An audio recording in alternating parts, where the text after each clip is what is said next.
أعوذ بالله من الشيطان الرجيم بسم الله الرحمن الرحيم وإن كذبوك فقل لي عملي ولكم عملكم أنتم بريئون مما أعمل وأنا بريء مما تعملون ومنهم من يستمعون إليك أفأنت تسمع الصم ولو كانوا لا يعقلون ومنهم من ينظر إليك أفأنت تهدي العمي ولو كانوا لا يبصرون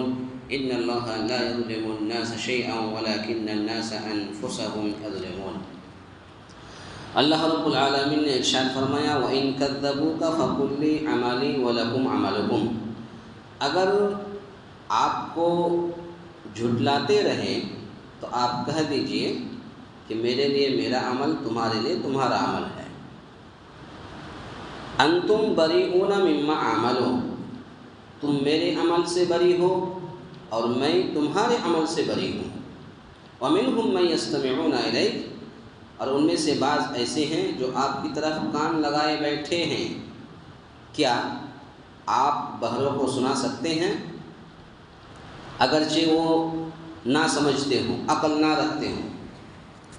ومنہم من ینظر الیک، اور ان میں سے بعض لوگ ایسے ہیں کہ آپ کو دیکھ رہے ہیں، پھر کیا آپ اندھوں کو راستہ دکھلا سکتے ہیں اگرچہ وہ نہ دیکھتے ہوں۔ ان اللہ لا یظلم الناس شیئا، اور یقینی بات ہے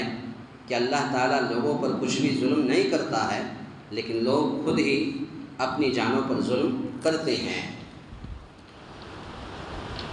اس آیت کریمہ کے اندر اللہ رب العالمین نے فرمایا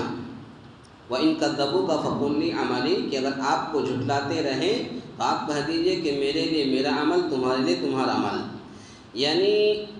کفار مکہ کو، مشرکین مکہ کو، یعنی تمام تر سمجھانے اور دلائل پیش کرنے کے بعد بھی، ہر طریقے سے سمجھانے کے بعد بھی اگر وہ آپ کو جھٹلاتے رہیں اور جھٹلانے سے باز نہ آئیں تو آپ اس کو کہہ دیجئے، اس کا مطلب صاف صاف ہے کہ میرا کام صرف دعوت و تبلیغ ہے، میں نے تم تک پہنچا دیا، اب اس پر عمل کرو گے نہیں کرو گے وہ تمہارا معاملہ ہے، لیکن مجھ کو جہاں تک دعوت و تبلیغ کا حکم ہوا تھا میں نے دعوت و تبلیغ کر دی ہے، تو اب نہ تم میرے عمل کے ذمے ہو اور نہ میں تمہارے عمل کا ذمہ دار ہوں، بلکہ میری جو ذمہ داری تھی میں نے پہنچا دیا۔ اس لیے اللہ رب العالمین نے کہا کہ آپ کہہ دیجئے، اگر سمجھانے کے باوجود بھی نہیں سمجھتا ہے تو کہہ دیجئے کہ تمہارا عمل تمہارے لیے ہے، میرا عمل میرے لیے ہے۔ اس کے بعد اللہ رب العالمین نے فرمایا کہ یعنی ظاہری طور پر وہ قرآن تو سنتے ہیں، کان لگا کر کے قرآن تو سنتے ہیں، لیکن سننے کا مقصد کیا ہے؟ سننے کا مقصد ہدایت پانا، اللہ کے راستے پر عمل کرنا، اللہ رب العالمین نے جو احکام بتائے اس پر عمل کرنا، ڈٹ جانا۔ اب سننے کا مطلب یہ نہیں کہ وہ ایک کان سے سنے ایک کان سے نکال دے، جس طرح سے بہرے کو کوئی فائدہ نہیں ہے، بہرے کو تو بہرا بھی دو قسم کے ہیں،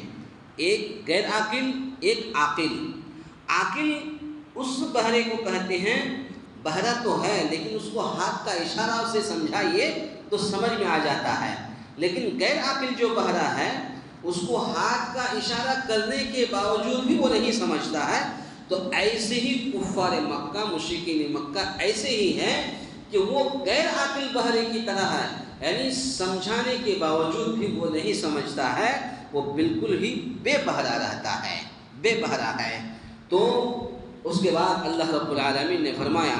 وَمِنْهُمْ مَنْ يَنظُرُ إِلَيْكَ، اور ان میں سے بعض ایسے ہیں جو آپ کو دیکھ رہے ہیں۔ تو اس طرح بعض لوگ آپ کی طرف دیکھتے ہیں، لیکن مقصد کیا ہے؟ لیکن مقصد ان کا بھی چونکہ کچھ اور ہوتا ہے، دیکھنے کا مقصد کچھ اور ہوتا ہے، اس لیے انہیں بھی اس طرح کوئی فائدہ نہیں ہوتا جس طرح ایک اندھے کو نہیں ہوتا، بالخصوص وہ اندھا جو بصارت کے ساتھ بصیرت سے بھی محروم ہو۔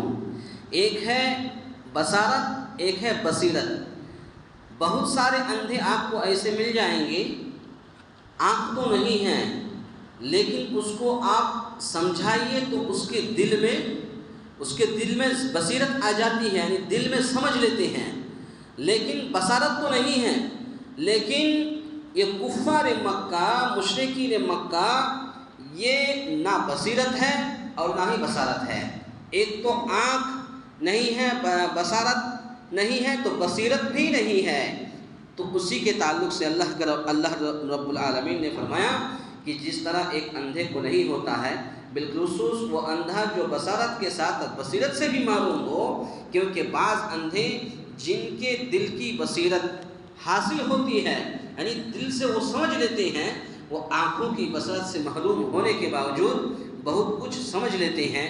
لیکن ان کی مثال ایسے ہی ہے جیسے کوئی اندھا جو دل کی بصیرت سے بھی محروم ہو۔ مقصد ان باتوں سے نبی کریم صلی اللہ علیہ وسلم کی تسلی ہے۔ جس طرح ایک حکیم اور طبیب کو جب بات معلوم ہو جائے کہ مریض علاج کرانے میں سنجیدہ نہیں ہے اور وہ میری ہدایت اور علاج کی پرواہ نہیں کرتا، ظاہر سی بات ہے ایک انسان ڈاکٹر کے پاس جاتا ہے، دوا لے کے آتا ہے، کوئی علاج فائدہ نہیں ہوتا تو پھر وہ اس ڈاکٹر کی باتوں پر کوئی پرواہ نہیں کرتا ہے، تو وہ اسے نظر انداز کر دیتا ہے اور وہ اس پر اپنا وقت صرف کرنا پسند نہیں کرتے ہیں۔ اسی طرح سے اللہ رب العالمین نے فرمایا ان اللہ لا یظلم الناس شیئا ولکن الناس انفسهم یظلمون، کہ یعنی اللہ تعالیٰ نے تو انہیں ساری صلاحیتوں سے نوازا تھا، آنکھیں دی ہیں دیکھنے کے لیے جس میں دیکھ سکتے تھے، کان دیے ہیں جن سے سن سکتے ہیں، عقل و بصیرت دی ہے جن سے حق اور باطل اور جھوٹ اور سچ کے درمیان تمیز کر سکتے ہیں، لیکن اگر ان صلاحیتوں کا صحیح استعمال کر کے وہ حق کا راستہ نہیں اپناتے تو پھر یہ خود ہی اپنے آپ پر ظلم کر رہے ہیں۔ اللہ تعالیٰ کسی پر ظلم نہیں کرتا ہے۔ اللہ تعالیٰ سے دعا ہے یا الہ العالمین ہم تمام مسلمانوں کو کہنے سننے سے زیادہ نیک عمل کرنے کی توفیق عطا فرمائے، آمین۔ اقول قولی ھذا استغفر اللہ لی ولکم ولسائر المسلمین واستغفروہ انہ هو الغفور الرحیم۔